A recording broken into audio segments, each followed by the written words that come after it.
back here with Through Gamer Goggles, gamer-goggles.com, and we are with Matt Hyra from Cryptozoic. I did say it right, right? Oh, yeah. Yeah. I always want to call him Hydra. I bet a lot of people do. Yeah, that's true. And we're at Origins Game Fair, and we're going to give you guys a rundown of what's here, what's coming up, what they're going to do maybe at Gen Con, and we're going to start with Orion, well, Master of Orion. Right, you'll master it one of these days. So, yes, this is a 2 to 4 player game based on the video game classic Master of Orion, and in this game you are going to be, it's a 4X game, so you're going to be expanding, exploring, really exploring by way of drawing cards, new technologies, things like that, and you can go after your opponents. One thing I really like about this game is when you do go for military conquest, it does take a lot of resources to attack an opponent, so you can't just sit there and just stomp on every opponent turn after turn after turn, so that's really nice. But basically, you can build up to 4 colonies, and each of those colonies can have up to 5 kind of technology buildings going on. So these buildings are going to, it's a very delicate situation of, do I want to keep the current ability or expand the colony more and gain a new ability? Because when you play a card on top of another card, you lose the previous ability, but you gain the new ability, but all the previous cards in your stack still give you the resources that you need to keep going. Okay. Does that make sense? So it's kind of like, there's multiple ways to win, I'm guessing, from what you said. It's a victory point style game. Yeah, you're trying to gain dominance. And there's effectively territories, sort of, that you try and dominate. So right. It's not kind of like who gets there first type of thing, because everybody can have four different colonies, but you want to tech up your colony and get.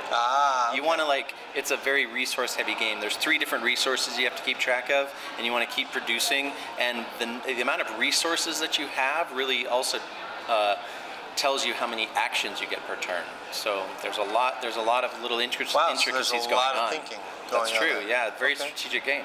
Okay. Great. What's next? Next up is Attack on Titan Last Stand. Anton Bauza, you probably heard that name, and also Ludovic Montblanc. This is a 2 to 5 player game. It is a 1 versus many. So one person is going to play the giant Titan, and the Titan is this big, okay? The Titan's that big, and all the other players play the heroes. Now this is a dice-driven action system where you get to press your luck, though, because when you roll dice, you might roll some Titan heads, and the Titan heads always go to the Titan player, and they get to use special abilities, okay, that are powered up by these Titan heads. So you can re-roll as much as you want, but every time you roll, you're risking more Titan heads coming out and giving the Titan more to do. Now, the Titan wins if they can destroy all the cannons on the tower, and the tower is a 3D object, just like the Titan is. They can also win by stomping on 12 civilians that are underfoot. And they can also win if any one of the 4 heroes gets eaten, okay? Now, the way that the heroes win is by playing their tactics cards correctly, doing a lot of damage to the Titan, and then finally getting up near the neck and head area and going in for that kill shot. Oh, so they actually kind of have to climb the Titan. That's right. It's kind of like a vertical board game is how I like to describe it, because you start low and you can move on up the Titan, but you know, if you're spending your resources on movement. But if you're spending your resources on movement, you're not doing a lot of damage to the Titan, and it might regenerate, and you gotta keep it very wounded to go for that kill shot. So this is a very cool one.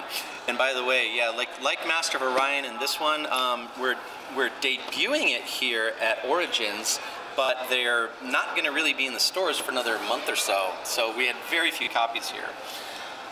In addition, Train Heist. This is a fully cooperative game. You are a bunch of outlaws that are trying to evade the sheriff and steal from the train. And the train has a ton of shenanigans going on where the sheriff is always on your heels. But as players, you've got to steal the stuff from the train and get it back to the 3 different towns on the board, okay? There's a train that moves around the board, and believe me, it can switch directions where there's little train switchers. It can switch all the time, and the key is, in order to keep the sheriff off your trail, he's got to think that everything's copacetic. So you've got to take your loot back to the towns and then get people back on the train.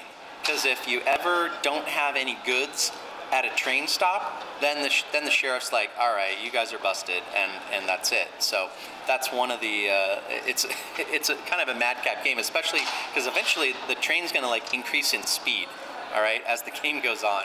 So, and there's all sorts of really crazy little what can you call it, like titles that your character can get, you know, little essentially, you know, branding your character as you get a nickname basically. Like you gain nicknames through the game because every good cowboy has an awesome nickname. That's right. So very cool game, and also limited quantities at Origins, but more later.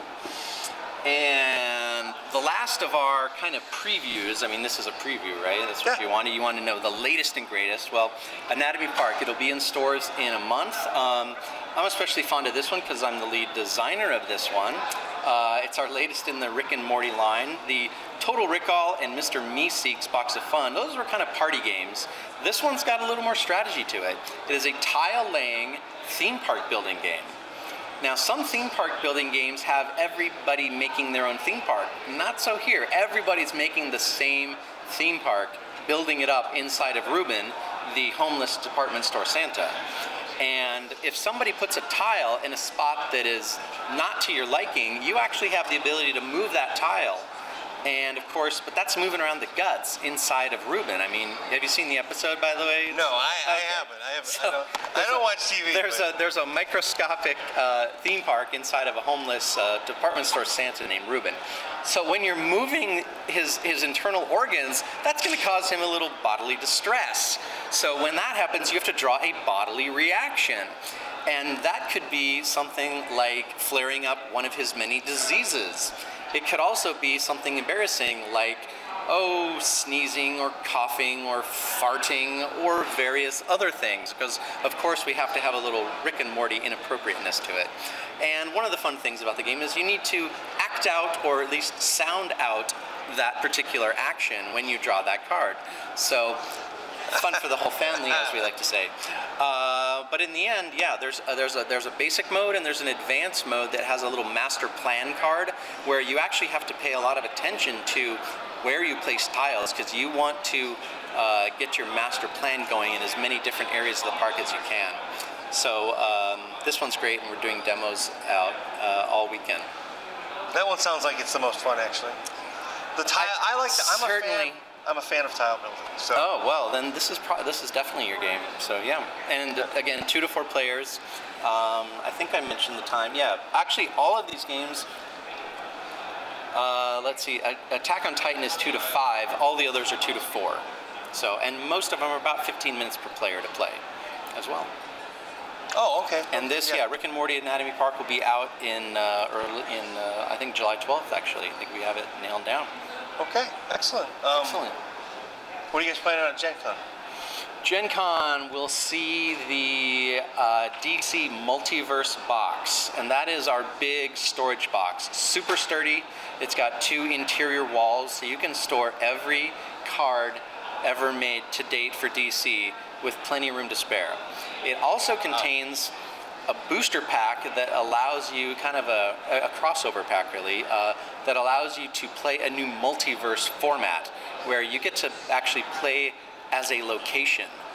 All right? Oh, okay. Yeah, and it's going to, at certain times during the game, you're going to use your entire collection of cards.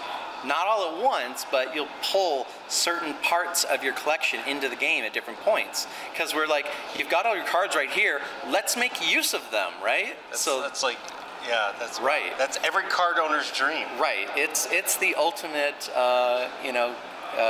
it's the ultimate mixing of cards, totally. Also out for DC will be the Birds of Prey crossover pack. And that has a clockwork type mechanic where you rotate your cards for fun and profit. For fun and profit. Indeed. Interesting. All right. Anything else you want to add? I think that's going to do. I think that'll do for about the next 2 months. So I'll catch you up for the fall at Gen Con. All right. Thanks. All right. Have a great show.